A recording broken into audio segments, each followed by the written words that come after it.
গণতন্ত্রের এক অদৃশ্য প্রাচীরের গল্প আজ আপনাদের শোনাবো।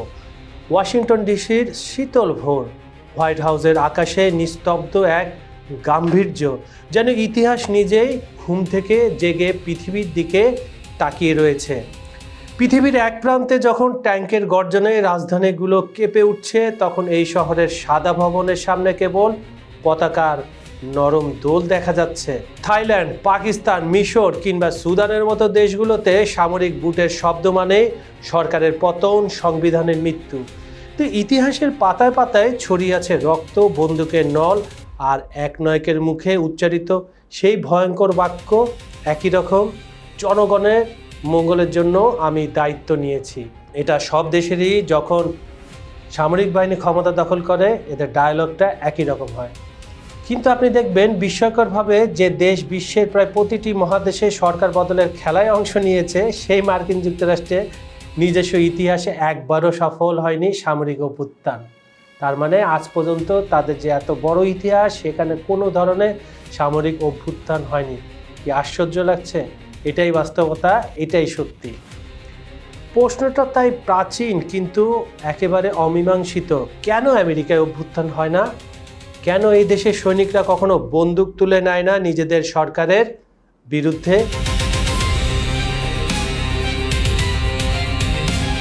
1776 সালের আমেরিকার জন্মরেখায় লুকিয়ে আছে এই রহস্যের বীজ। আপনি যখন বৃহৎ একটা গাছ পাবেন, আপনাকে ছায়া দিচ্ছে, আপনাকে প্রোটেকশনে রাখছে, সেই বীজটা কিন্তু অনেক আগেই পুঁতে রাখা হয়েছিল মার্কিন যুক্তরাষ্ট্রে। জর্জ ওয়াশিংটন যুদ্ধের নায়ক ছিলেন, কিন্তু যুদ্ধ শেষে ক্ষমতার সিংহাসন ত্যাগ করে মাউন্ট ভার্ননের খামারে ফিরে গেলেন। তার সেই সিদ্ধান্ত ইতিহাসে এক অদৃশ্য রেখা টেনে দিল। কি সেটা? সেনাবাহিনী শাসন করবে না, সেনাবাহিনী সেবা করবে। কার করবে? জনগণ এবং রাষ্ট্রের। আমেরিকার প্রতিষ্ঠারা রোমান প্রজাতন্ত্রের পতন দেখেছিলেন, যেখানে জুলিয়াস সিজার নিজে সেনাবাহিনী নিয়ে সিনেট দখল করেছিল। তারা দেখেছিলেন ইংল্যান্ডের অলিভার ক্রমওয়েল কিভাবে নির্বাচিত পার্লামেন্ট ভেঙে একনায়ক হয়েছিলেন।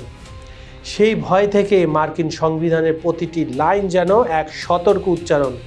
কি সেটা? ক্ষমতা কেন্দ্রীভূত করো না, সেনাবাহিনীকে বসে রাখো। ফলাফল, মার্কিন প্রেসিডেন্ট কমান্ডার ইন চিফ হলেও তিনি একজন বেসামরিক রাজনীতিবিদ, কোনো জেনারেল নন। কংগ্রেস বাজেট ছাড়া সেনাবাহিনী একদিনও টিকতে পারে না। প্রতি 2 বছর পর পর কংগ্রেসকে সেনাবাহিনীর অর্থ বরাদ্দ নবায়ন করতে হয়, যেন সেনাবাহিনীর অস্তিত্বই বেসামরিক রাজনীতির উপর নির্ভরশীল থাকে। এক দারুণ স্থাপত্য গণতন্ত্রের জন্য এক ইস্পাতের খাঁচা, যা ভেঙে পড়া এত সহজ নয়। মার্কিন সামরিক বাহিনী একক কোনো শক্তি নয়, এটি একটি জটিল ও বিভক্ত সাম্রাজ্য।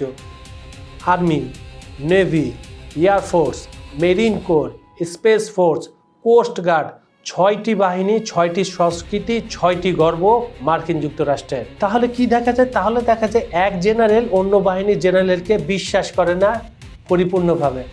আমি তোমার সাথে কাজ করছি, আমি দেশের হয়ে কাজ করছি, কিন্তু আমি তোমাকে সম্পূর্ণভাবে বিশ্বাস করতে পারছি না। পেন্টাগনের দেয়ালের ভেতরেই প্রতিদিন চলে বাজেট ও প্রভাবের একটা কোল্ড ওয়ার। তাদের মধ্যে সহযোগিতা আছে, কিন্তু একক ষড়যন্ত্রের জন্য প্রয়োজন যে ঐক্য, সেটি একেবারেই নেই, কখনো থাকবেও না। আর এই বিভাজনের ভেতরেই লুকিয়ে আছে আমেরিকার প্রতিরোধের ক্ষমতা। যে সামরিক বাহিনী নিজেই 6 ভাগে বিভক্ত, তার পক্ষে গণতন্ত্রের বিরুদ্ধে একতাবদ্ধ হওয়া প্রায় অসম্ভব। এরপর আসে ন্যাশনাল গার্ডের কথা।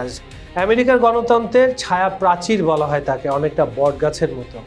50টি রাজ্যে 50টি পৃথক বাহিনী, প্রতিটির কমান্ডার সেই রাজ্যের গভর্নর, রাষ্ট্রপতি নন। অর্থাৎ যদি ওয়াশিংটনে কোনো বিদ্রোহ হয়, নিউ ইয়র্কের গভর্নর নিজের ন্যাশনাল গার্ড পাঠিয়ে সেটি দমন করতে পারেন। কি সুন্দর সংবিধানের নিয়ম! এটি শুধু সামরিক বিকেন্দ্রীকরণ নয়, এটি রাজনৈতিক এককেন্দ্রিতার বিরুদ্ধে এক জীবন্ত প্রতিষেধক ডোজ, যে ডোজটা আজ পর্যন্ত কাজে লাগছে মার্কিন যুক্তরাষ্ট্রের জন্য। এই কাঠামো এক ধরনের অদৃশ্য গণতান্ত্রিক জাল বুনেছে, যেখানে কোনো একক গোষ্ঠী রাষ্ট্র ক্ষমতা দখল করতে চাইলে শত শত স্বাধীন বাহিনী তার পথে প্রতিরোধ গড়ে দাঁড়াবে। একজন আমেরিকান সৈন্য যখন প্রথমবার ইউনিফর্ম পরে তিনি শপথ নেন, আমি মার্কিন যুক্তরাষ্ট্রের সংবিধানকে সকল বিদেশি ও অভ্যন্তরীণ শত্রুর হাত থেকে রক্ষা করব। এখানে লক্ষ্য করবেন দর্শক, এখানে লক্ষ্য করার বিষয় সেখানে সংবিধান শব্দটি আছে, রাষ্ট্রপতি নয়। অর্থাৎ সৈনিকের আনুগত্য কোনো ব্যক্তি বা দল নয়, বরং একটা নীতি, একটা দলিল এবং একটি চেতনা। এই শপথে মার্কিন সেনাকে এক অদৃশ্য সাংবিধানিক প্রহরীতে পরিণত করেছে। তাদের শেখানো হয় তুমি রাজনীতি করবে না, তুমি আইন রক্ষা করবে। ওয়েস্ট পয়েন্ট বা আনাপলিসের প্রতিটি শ্রেণীকক্ষ তাই এক ধরনের ধর্মশালা, যেখানে গণতন্ত্রকে পূজা করা হয়।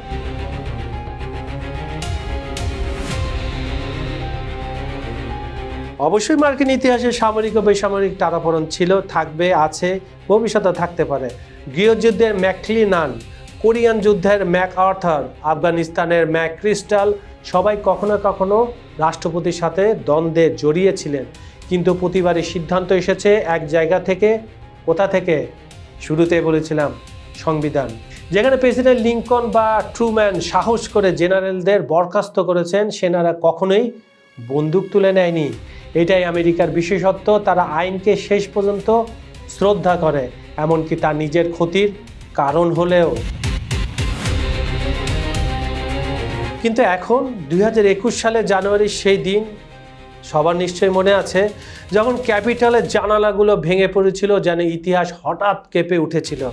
সেই দাঙ্গায় উপস্থিত কিছু প্রাক্তন সেনা সদস্য মনে করে দিয়েছিল অভ্যুত্থান হয়তো অসম্ভব নয় যদি সমাজই বিভক্ত হয়ে পড়ে। আজ আমেরিকা মেরুকৃত গণতন্ত্রে বিশ্বাস হারাচ্ছে, রাজনীতি বিষাক্ত হয়ে উঠছে। যদি কোনো প্রজন্ম তাদের পবিত্র শপথ ভুলে যায়, সংবিধানে নয় কোনো নেতার প্রতি আনুগত্য দেখায়, তবে সেই অদৃশ্য প্রাচীরেও ফাটল ধরতে পারে। তবুও এখনো পর্যন্ত ইতিহাস বলছে, প্রত্যেক সংকটের সময় সেনারা দাঁড়িয়েছে সংবিধানের পাশে, বন্দুকের নয়। এটা এক প্রাচীরের গল্প। ওয়াশিংটনের রাত নেমে এসেছে, হোয়াইট হাউসের সামনে উঠছে তারাখচিত পতাকা। তার নিচে দাঁড়িয়ে এক তরুণ সেনাপ্রহরী নিঃশব্দে দৃষ্টি রাখছে শূন্য রাস্তায়। দূরে কোথাও ভেসে আসছে গিটার বাজানোর শব্দ। কোনো এক তরুণ হয়তো গান গাইছে, ফ্রিডম আই অ্যান্ড ফ্রি। এই দৃশ্যটি যেন আমেরিকার শক্তির প্রতীক বা সিম্বল। কোনো ট্যাঙ্ক নেই, নেই বন্দুকের গর্জন, তবু নিরাপত্তা আছে, কারণ এই দেশ জানে প্রাচীর কংক্রিটের নয়, বিশ্বাসে গড়ে ওঠা। প্রতি প্রজন্ম তাদের সন্তানদের শেখায় সংবিধান কেবল কাগজে নয়, এটি এক চুক্তি, জনগণের সঙ্গে তাদের রাষ্ট্রের পবিত্র একটা বন্ধন। সেই বন্ধন ভাঙলে অস্তিত্বই হারিয়ে যাওয়ার ভয় থাকে। তাই যখনই কেউ ক্ষমতার মোহে বিভোর হয়, তখন তাকে থামিয়ে দেয় সেই অদৃশ্য প্রাচীরের আইন, প্রতিষ্ঠান আর জনমতের সজাগ নজর। অন্য দেশে যেখানে রাতের আধারে সরকার পড়ে যায়, এখানে রাতের অন্ধকার কেবল আর এক শান্ত সকালের অপেক্ষায় থাকে। কারণ এই শহরের সৈনিকরা রাজনীতি করে না, রাজনীতিবিদরা সেনাবাহিনী চালায় না। এখানে দেশের প্রতি আনুগত্য মানে কোনো মুখ নয়, বরং একটি ধারণা, freedom, rule of law, constitution. এই বিশ্বাসই সেই প্রাচীর যা কখনো দেখা যায় না, কিন্তু যার উপস্থিতিতে ওয়াশিংটনের প্রতিটি প্রভাত নিরাপদ। এ যেন সভ্যতার এক নীরব প্রতিজ্ঞা। আমরা পতাকা দখল করতে নয়, পতাকার মান রক্ষা করতে এসেছি। আর হয়তো তাই ইতিহাসের সবচেয়ে শক্তিশালী সেনাবাহিনী থাকার পরও আমেরিকা এখনও শান্তিতে ঘুমোতে পারে, কারণ তাদের সবচেয়ে বড় অস্ত্র ট্যাঙ্ক নয়, বিশ্বাস। আর সেই বিশ্বাসই এক প্রাচীরের গল্প। সুপ্রিয় দর্শক, খবর সংযোগের বিহাইন্ড দ্য সিন আপনাদের কেমন লাগে আমাদেরকে কমেন্টে জানাবেন।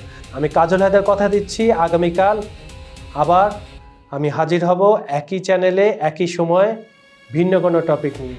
আর আমাদের চ্যানেলটি সাবস্ক্রাইব করতে ভুলবেন না। আজ বিদায় নিচ্ছি, ভালো থাকবেন, সুস্থ থাকবেন, ধন্যবাদ সবাইকে।